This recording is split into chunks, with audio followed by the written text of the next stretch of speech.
இன்றைய நாமம் ராகஸ்வரூப பாஷாட்யா குரோதாகாராங்குஷோத்வலா மனோரூபேஷு கோதண்டா பஞ்சதன்மாந்திர சாயகா அப்படின்னு நம்ம சகஸ்ரநாமம் சொல்கிறோம். இப்போ இந்த ராகஸ்வரூப பாஷாட்யா அப்படின்னா என்ன அப்படின்னா, அம்பாளுடைய ஏற்கனவே சொன்னோம், அம்பாளுக்கு சதுர்புஜம். அந்த சதுர்புஜத்தில் ஒரு கையில் அங்குசமும் ஒரு கையில் பாசமும் ஒரு கையில் 5 விதமான புஷ்பமும் ஒரு கையில் கரும்பும் அம்பாள் வைத்து கொண்டு இருக்கிறாள் அப்படின்னு நம்ம பார்த்தோம். இப்போ அம்பாளுடைய ஒரு திருக்கரங்களிலே பாசம் வைத்து கொண்டு இருக்கிறார். இந்த பாசம் அப்படின்றது என்ன அப்படின்னா, அது ஒரு விதமான கயிறு. இந்த பாசம் வைத்து கொண்ட திருக்கரத்திலிருந்து ஒரு தேவதை உதித்தது. அந்த தேவதை யார் அப்படின்னா, சாட்சாத் அஸ்வாரூடா அப்படின்ற தேவதை. இந்த தேவதை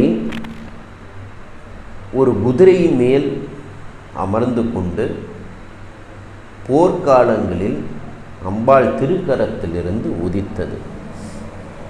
அதனால் அஸ்வாரூடான்றது என்ன அப்படின்னா, ஜென்ரலாக நம்ம ஒன்று தெரிஞ்சுக்கணும். இந்த பாசக்கயிறை எந்த சந்தர்ப்பத்தில் நம்ம உபயோகிக்கிறோம் அப்படின்னா, ஒரு குதிரையில் மேலே போகும்போது அந்த குதிரையை அடக்குவதற்காக அந்த பாசக்கயிறை நம்ம உபயோகிக்கிறோம். இன்னொரு ஒரு விஷயம் நம்ம கேள்விப்பட்டிருக்கிறோம். இந்த பாசக்கயிறு யார் கையில் இருக்கும்னா, யமதர்மராஜா கையில் இருக்கும். ஒரு உயிர் போகும் பொழுது யமதர்மராஜா தான் கையில் இருக்கக்கூடிய பாசக்கயிறை எடுத்து அந்த உயிர் மீது செலுத்தி அந்த உயிரை எடுக்கிறார் அப்படின்ற கதை நமக்கு தெரிஞ்சிருக்கும். ஸோ இதை மாதிரி தான் நம்ம படிச்சிருப்போம். ஆனால் அம்பாள் கையில் இருக்கக்கூடிய பாசக்கயிறுக்கு ஒரு விசேஷ பலன்கள் உண்டு. ஒரு பக்தன் பலவிதமான இச்சையில் இருக்கிறான், பலவிதமான ஆசையில் இருக்கிறான். முதல்ல இச்சை அப்படின்றால் என்ன, ஆசை அப்படின்னால் என்ன, ரெண்டுத்துக்கும் வித்தியாசம் இருக்குது. ஒரு லஸ்ட்டு அப்படின்னு ஆங்கிலத்தில் நம்ம சொல்லுவோம். லஸ்ட் என்றால் இச்சை, ஆசை என்றால் மனசுக்குள்ளே எதையோ அடையணும் அப்படின்ற ஒரு எண்ணம்.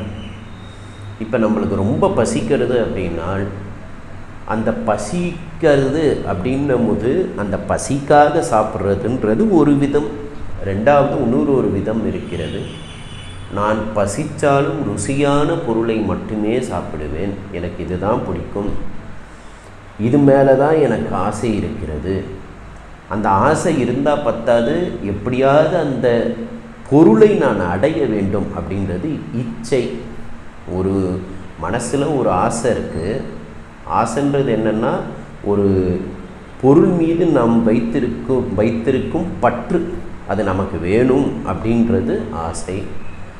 நமக்கு மட்டும்தான் வேணும், எப்படியாவது அதை அடைவேன் அப்படின்றது இச்சை. அதனால் ஒரு மனிதனாய் பிறந்தவன் இச்சையிலும் ஆசையிலும் சிக்கிக்கொண்டு இருக்கிறான். இப்போ ஒரு மருத்துவன் சொல்கிறார், உனக்கு சர்க்கரை வியாதி இருக்குது, இந்த சுகர் ஐட்டம்ஸ்லாம் சாப்பிடாதன்னு ஒரு மருத்துவர் நம்மக்கிட்ட சொல்கிறார். ஆனால் நம்மளுக்கு என்ன இருக்குது, ஒரு ஸ்வீட்டை பார்த்தா நம்மளுக்கு ஒரு ஆசை வருது, அது பேர் ஆசை. இது ஒரு விதம். ஆனால் அந்த ஸ்வீட்டை அடைஞ்சே தீருவன் அப்படின்றது இச்சை, இது ஒரு விதம். ஆனால் இப்படி இருக்கும் தருவாயில் நமக்கு ஒரு எண்ணம் தோன்றுகிறது, ஐயோ இதை சாப்பிடாத, இதை சாப்பிட்டால் உன் உடல்நிலை சரியில்லாமல் போகும் அப்படின்னு நம்மளுக்கு ஒரு விஷயம் சொல்கிறதோன்னு நம்ம மனசில், அது பேர் ஞானம். அதனால் ஒரு மனிதனாய் பிறந்தவன் பல மாயையினால் சிக்கி, இந்த ஞானம் இருக்குது, ஞானம் சொல்கிறது இந்த விஷயத்தை பண்ணாதன், ஆனால் நம்மளுடைய ஆசையும் இச்சையும் அந்த ஞானத்தை வளர விடாமல் இருக்கிறது. அது பேர் மாயைன்னு பேர். அதனால் இப்படி 3 விதமாக நாம் சொல்கிறோம். ஆனால் நமக்கு மனிதனாய் பிறந்த நமக்கு தான் இந்த இச்சை ஆசையெல்லாம். அம்பாளுக்கு எப்படின்னா, அந்த இச்சையை இச்சா சக்தியாக மாறிடுது. அம்பாள் கையில் இருக்கக்கூடிய பாசத்தில் இச்சா சக்தி இருக்குது, ஞான சக்தி இருக்குது. நம்மளுக்கும் அவளுக்கும் பேதங்கள் அப்படி தான் நம்ம பேசப்படுகிறது. அப்படி ஒரு குதிரையை ஒருத்தன் ஓட்டும் பொழுது அந்த குதிரைக்கு கடிவாளம் போட்டிருப்பான். அந்த குதிரையோட ஃபோக்கஸ் ஒரே இடத்துல தான் இருக்கும். அந்த குதிரை கண்ணா பின்னான்னு ஒரு இடத்துல போகக்கூடாது. ஒரு இடத்தை நோக்கி எது கோலோ அந்த கோலை நோக்கி மட்டுமே அந்த குதிரை செல்ல வேண்டும். அதே போல் ஒரு பக்தன் தன்னுடைய லட்சியம் என்ன அப்படின்னா அம்பாளை அடைவது தன்னுடைய லட்சியம். அப்படி அம்பாளை அடைவது மட்டுமே லட்சியம் அப்படின்னும் போது நம்மளுக்கு பல மாயையினால் நம்ம அகப்படுறோம். இச்சையில் அகப்படுறோம், ஆசையில் அகப்படுறோம், குரோதத்தில் அகப்படுறோம். அப்படி அகப்படும் பொழுது அம்பாள் அந்த பாச கயிறை தன் பக்தன் மீது செலுத்துகிறாள். பக்தன் மீது செலுத்தும் பொழுது அவனுடைய ஆசையும் இச்சையும் மாயையிலேருந்து விலகி ஞானம் உதிக்கிறது. அந்த ஞானம் உதிக்கும் போது பக்தன் அம்பாளிடம் சரண் புகுகிறான். ஒழுங்கான பாத்தில் போய் அம்பாளை அடைகிறான். அதை குறிக்கும் வண்ணமாக அம்பாள் தன் கையில் பாசக்கயிறை வைத்து கொண்டு இருக்கிறாள். அதனால் எந்த ஒரு பக்தன் ஸ்ரத்தையுடன் நம்பிக்கையுடன் இருக்கிறாளோ அவனை காப்பாற்றுவதற்காக அந்த பாசக்கயிறை அம்பாள் செலுத்தி அந்த பக்தனை வழிவகுத்து தன்னுடைய சரணத்தில் சேர்த்து கொண்டு இருக்கிறாள். அப்படின்றது தான் இதனுடைய சூக்ஷமமான பொருள். இந்த பாசம்ன்றது ஸ்தூல வடிவம். ஏன்னா நம்ம பார்க்க முடியறது அந்த பாசக்கயிறு அம்பாள் வச்சுட்ருக்காள். இந்த பாசக்கயிறு அப்படின்றது எட்டிய பொருளை அடைவதற்கு ஒரு இடத்துல ஒரு தூரத்தில் ஒரு பொருள் இருந்தால் அந்த பொருளை நமக்கு வேணும் என்றால் இந்த கயிறை போடுறோம், பொருளை நம்மிடம் வளைத்து இழுக்கிறோம். அதற்காக இந்த பாசக்கயிறு.